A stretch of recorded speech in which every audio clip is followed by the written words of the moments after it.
Welcome to Adishri publication. Hello, my dear learners. Welcome back to your English classes. So, in this class, we will move on chapter number 11th of your book, and the name of the chapter is School. The name of the chapter is School. तो क्या है ये chapter school का? चलिए देखते हैं. Okay, चलिए let's see. सबसे पहले क्या लिखा है, छोटी सी समरी देख लेते हैं. लिखा है, what would you do if a tiger crossed your path on the way to school. कि अगर ऐसा हो आप स्कूल जा रहे हो और जाते जाते आपको टाइगर का सामना हो जाए, टाइगर आपके सामने आ जाए, तो क्या होगा. सो let's read how two clever friends from class 2nd B use their rights to stay safe and reach to school. और आइए देखते हैं किस तरीके से यहाँ पे टाइगर उन दोनों बच्चों के रास्ते में आता है और क्या होता है फिर पूरी स्टोरी में. आइए साथ पढ़ते हैं, साथ जानते हैं.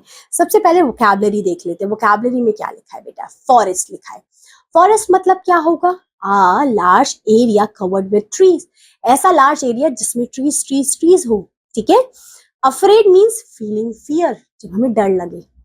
Known means be familiar with something, familiar होना. ठीक है. चलिए आगे देखते हैं क्या है. यहाँ पे दो बच्चों की कहानी है. क्या है दो बच्चों का नाम? Roma and Ali are friends. दो बच्चे हैं, ये दोनों फ्रेंड्स थे. They are now in class 2nd B. आपकी तरह ही ये क्लास 2nd में है ये. ठीक है. दे लिव इन रुद्रपुर में रहते थे वो. It is a small town in the hill near Keloi. Forest में ये गांव था छोटा सा. Every morning at 7 they walk together to school. और हर रोज 7 बजे ये दोनों जाया करते थे साथ में स्कूल पढ़ने के लिए. ठीक है. फिर क्या होता है? Ali and Roma hurried to school. और दोनों जल्दी जल्दी जा रहे थे, ऑफ कोर्स लेट हो रहे होंगे. They took a shortcut along the forest path. और उन्होंने ना फॉरेस्ट पाथ में से छोटा सा शॉर्टकट ले लिया. कभी कभी होता है हम लेट हो रहे होते हैं तो हमें लगता है कैसे ना कैसे करके बस जल्दी से हम पहुंच जाएं स्कूल. फिर वो जैसे ही जा रहे होते हैं तब क्या होता है? Suddenly from behind a tall tree something big and फरी जम्प्ड आउट. और वहां से बिग टॉल ट्री के बीच में से एक एनिमल निकल के बाहर आता है. रोमा एंड अली वो surprised and also a little afraid.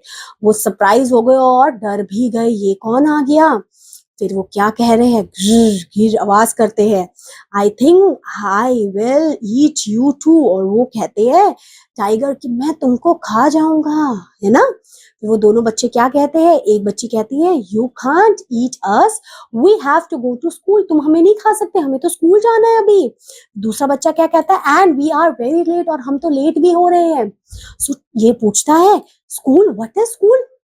फिर ये क्या पूछ रहा है कि इसकी स्कूल क्या है? टाइगर पूछ रहा है. अब देखते हैं वो क्या बोलेगा. अब दोनों बच्चे क्या कहते हैं? School is where we read and draw and play and write and sing. School एक ऐसी जगह है जहाँ पे हम पढ़ते हैं, लिखते हैं, खेलते हैं, कूदते हैं. ऐसी जगह है स्कूल.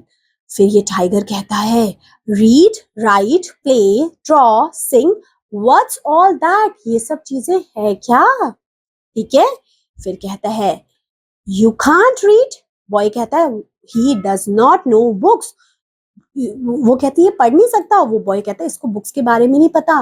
फिर कहते हैं, oh poor tiger, come on, we will take you to our school. और ये बॉय कहता है, अरे चलो टाइगर, तुम्हें आज हम अपना स्कूल ही दिखाते हैं. फिर ये गर्ल कहती है, yes then you can read and do sums and draw picture. और वो गर्ल भी उसको समझा रही है, अगर तुम हमारे साथ स्कूल जाओगे तुम सम प्लस माइनस सीख जाओगे, ड्राइंग करना सीख जाओगे. ठीक है. और बॉय क्या कह रहा है उससे? But how will he hold a pencil और a crayons, he does not have finger. Boy सोचते हैं ये पेंसिल और पेन कैसे हाथ में पकड़ेगा, इसके पास तो कोई फिंगर भी नहीं है. देन उसके बाद क्या कह रहा है? फिर वो कहेगा, फिर बॉय कह रहा है, Garima aunty is a person like us only bigger it is nice. और वो कहता है चलो हमारे साथ स्कूल चलो, गरिमा आंटी तुम्हें बताएगी. वो पूछता है गरिमा आंटी कौन है. फिर वो कहते हैं गरिमा आंटी एक बड़ी समझदार है. और गर्ल उसको कहती है, never mind, Garima aunty will think you something, Hari now. और वो कहती है गरिमा हमारी एक मैम है, गरिमा आंटी है, वो तुम्हें सब कुछ बताएगी, कैसे पढ़ना है, कैसे करना है, तुम हमारे साथ स्कूल जाओ. और फिर वो बॉय कहता है, सिली, नॉट व्हाट, हु. और वो कहता है और ऐसे करते दोनों अपने स्कूल निकल जाते हैं और वो वहीं पे खड़ा रहता है. सो अली एंड दरोमा ran to school with the tiger following them happily. और वो दोनों फिर स्कूल में चले जाते हैं. ऑफ कोर्स टाइगर को तो कोई स्कूल में आने देगा नहीं. और इस तरीके से ये दोनों बच्चों ने अपनी जान बचा ली. क्या कर ली बेटा? जान को बचा लिया. समझे? क्लियर हुआ चैप्टर? बस यही था चैप्टर आपकी बुक का 11th. Hope so everything is clear to you. Yes, चलिए फिर मिलते हैं नेक्स्ट क्लास में विद अ न्यू चैप्टर. तब तक के लिए क्या करना है? Take care and have a good day. Bye bye.